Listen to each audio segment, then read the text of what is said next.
Introducing My Hoover. Through this new feature, you can now more easily follow the work of your favorite fellows and policy topics. Customize your newsfeed, manage newsletter subscriptions, and receive notifications when your favorite publications, broadcasts, and podcasts go live. Bookmark articles, essays, and multimedia for later viewing. Take the step to create a My Hoover account now and transform the way in which you acquire this valuable knowledge. America and other free and open societies face crucial challenges and opportunities abroad that affect security and prosperity at home. This is a series of conversations with guests who bring deep understanding of today's battlegrounds and creative ideas about how to compete, overcome challenges, capitalize on opportunities, and secure a better future. I am H.R. McMaster. This is Battlegrounds.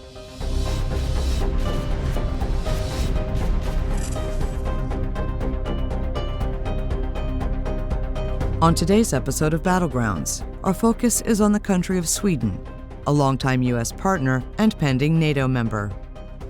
Our guest is Pål Jonson, Minister for Defense since 2022. Jonson joined Sweden's Ministry of Defense as a political advisor in 2006. He held multiple elected positions in local government and was selected to Sweden's parliament, the Riksdag, in 2016. Minister Jonson is a veteran of the Swedish military. He holds a PhD in war studies from King's College London.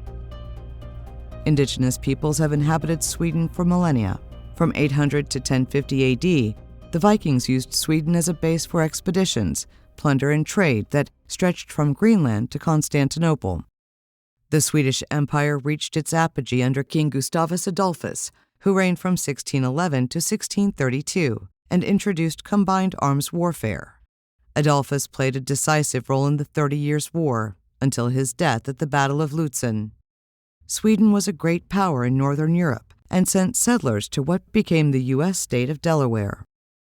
However, Sweden lost most of its territory to Denmark, Poland, and Russia in the Great Northern War from 1700 to 1721. Modern-day Sweden controlled Finland until Russia's victory in the 1808-1809 Russian-Swedish War. In 1814, Sweden forcefully joined with Norway. That peacefully resolved in 1905. Sweden was neutral in World War II. After the war, Sweden's Social Democrats led a series of reforms to create the Swedish welfare state. In 1974, Sweden adopted a new instrument of government, which instituted freely elected parliamentary rule, with the Swedish monarch as a nominal head of state. Sweden and the United States have a strong history of partnership. Swedish immigrants arrived in 1638, and Sweden recognized U.S. independence in 1783. The United States and Sweden share values and collaborate on global democracy promotion, human rights, and international development. Sweden is one of the world's largest humanitarian aid donors, giving approximately 1% of its gross national product annually. In 2014, Sweden became an Enhanced Opportunities Partner of NATO.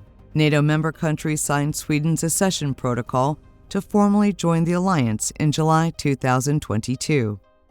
We welcome Minister Jonson to discuss European security concerns, NATO, Russia's war in Ukraine, and Sweden's defense technology and innovation.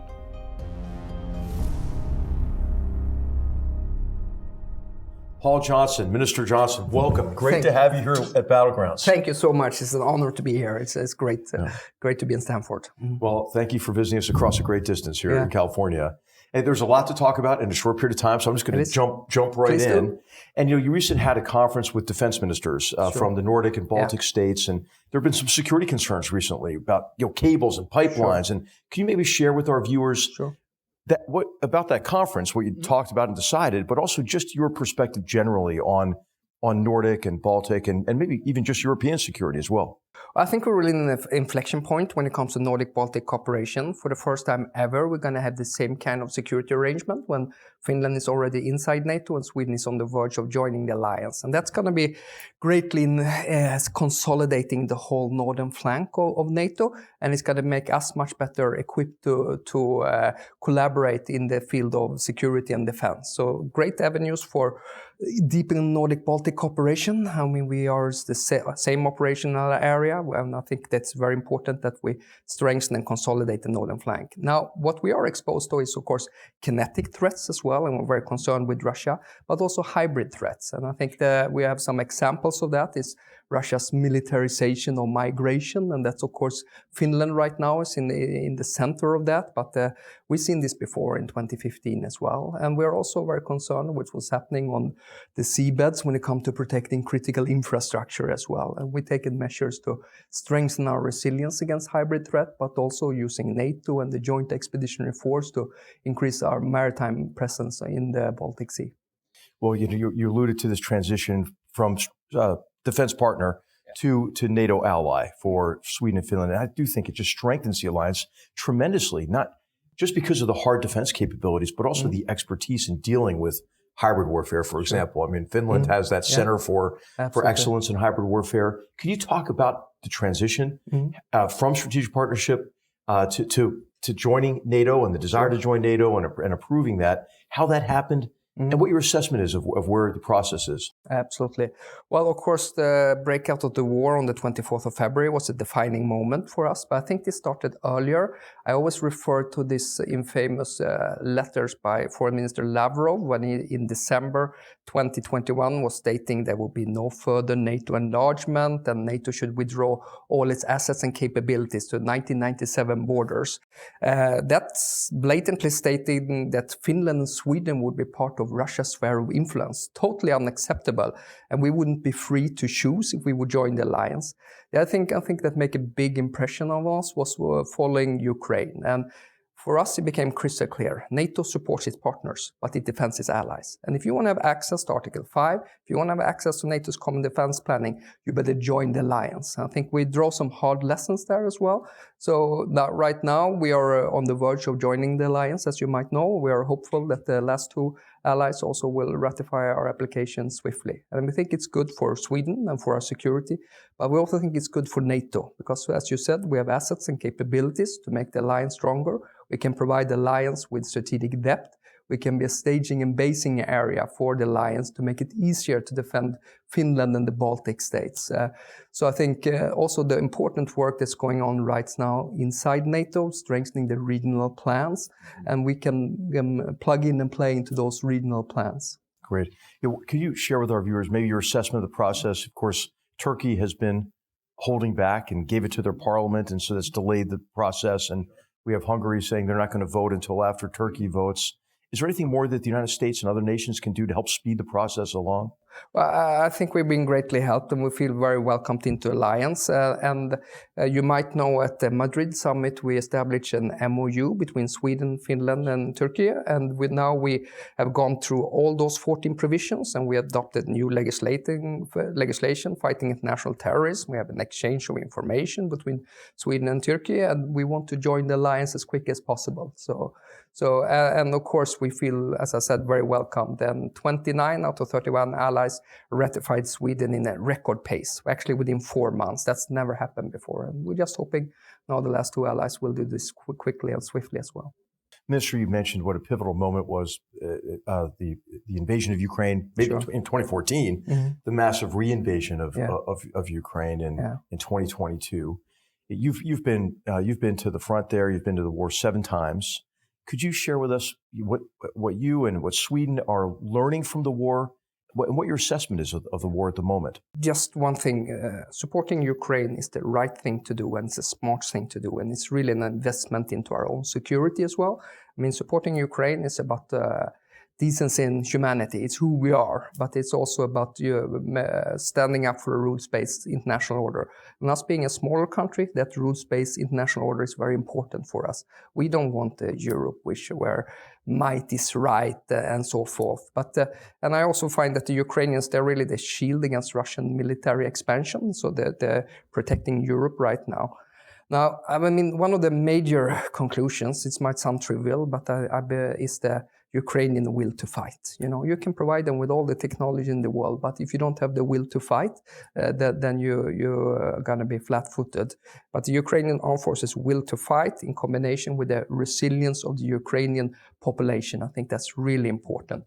And how do you get that? Well, you get that by political leadership, and you also get it by communication. So that's something we're learning from.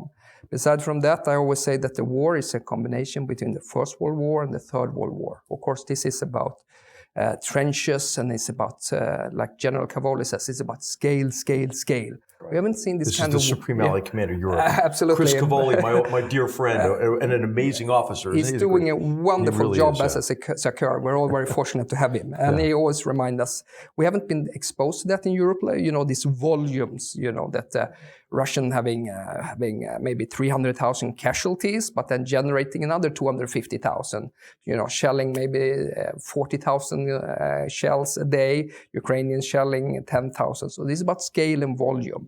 And that means also this is a war of warehouses and a war of attrition. So I think one of the conclusions as well is that you need a strong defense industrial base. And a strong defense industrial base is part of credible deterrence. So therefore, just as in the US, we in Sweden and Europe are working very much now on ramping up production. And then, of course, some of the other observations we've done is, of course, that what gives the Ukrainian side the edge is, of course, their ability to innovate. And I think, of course, space has that crucial role.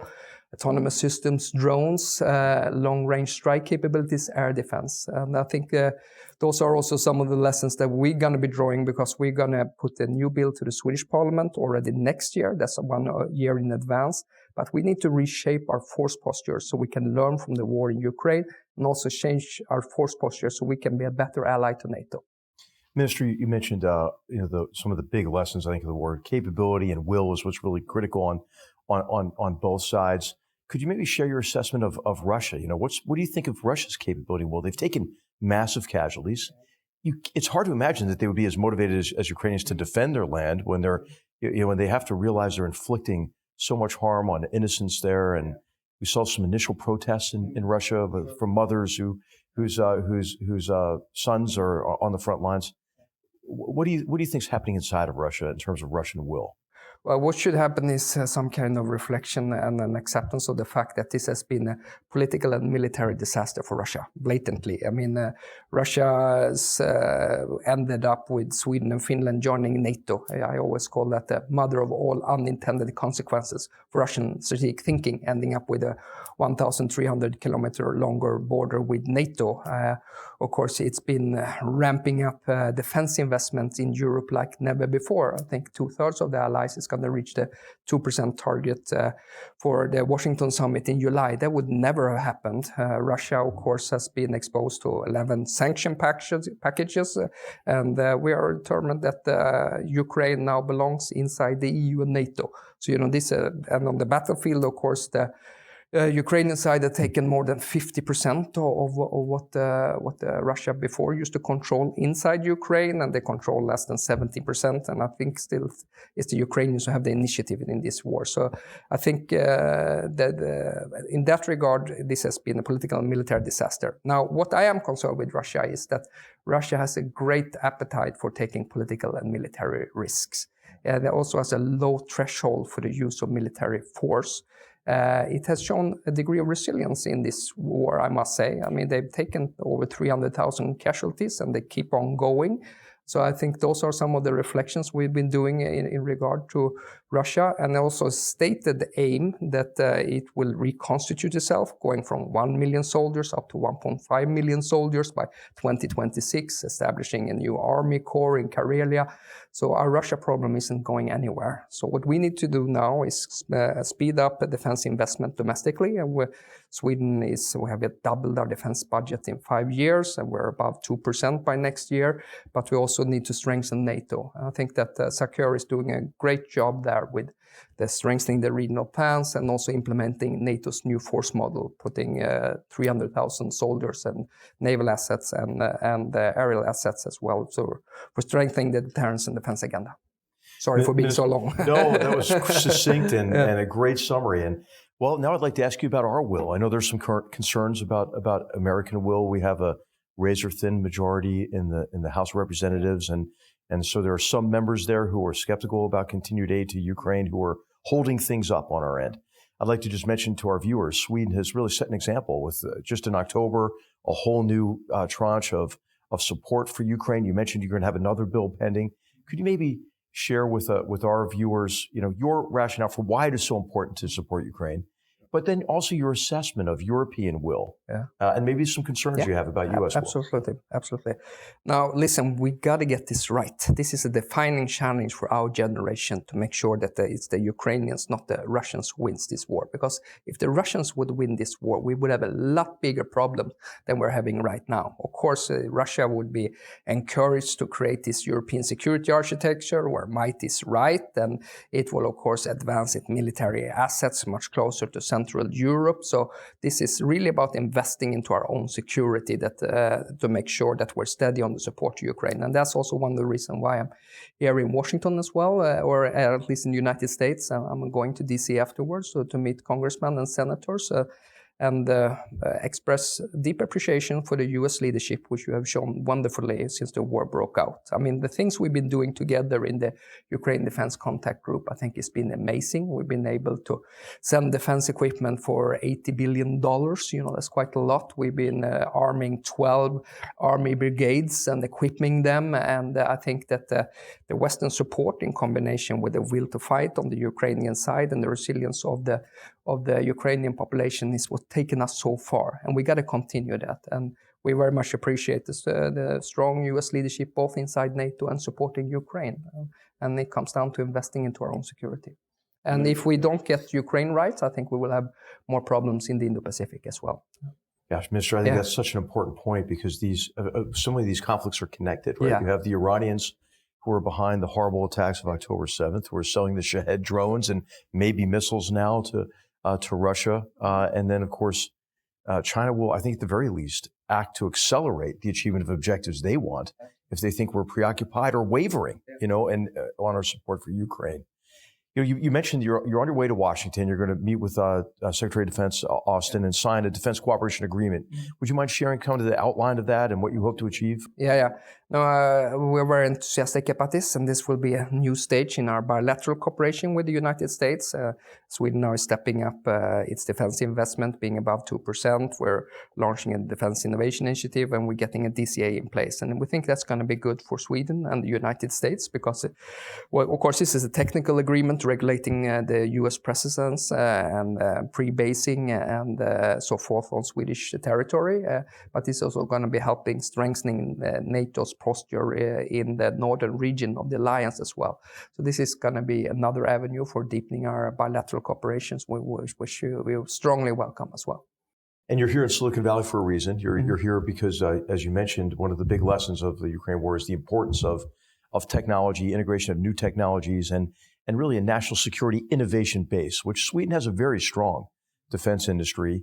What are you hoping to achieve in terms of interactions with this sort of technological innovation ecosystem here in Silicon Valley? Sure. And this is a reflection of our bilateral cooperation as well, which already have been very strong. We would never be able to build fighter jets without a strong flow of technology across the Atlantic. And now when Sweden and the United States are going from partners to allies, I think that's going to make our cooperation even stronger. So if you look at Sweden in terms of innovation and all these rankings, where Sweden ranks number 2, number 3 in the world actually on innovation. We have a vibrant tech sector, and we have companies like Volvo, Ericsson. We have a home country of Klarna, Spotify, and we have fintech sector, which is quite vibrant for being a smaller country. We have a lot of public expenditures into R&D, which I am, as a defense minister, is very grateful for. I think we have the most PhDs per capita in the engineering sector, for example. And those are great assets, because both you and I know that a lot of the future defense technology is actually being developed here in Silicon Valley through the big platforms economy. So what we can do is, of course, working on spinning in the civilian technology into the defense industrial base. And Sweden being a country of 10 million, there's no other country who can produce fighter aircrafts and submarines and surface combatants and artillery systems.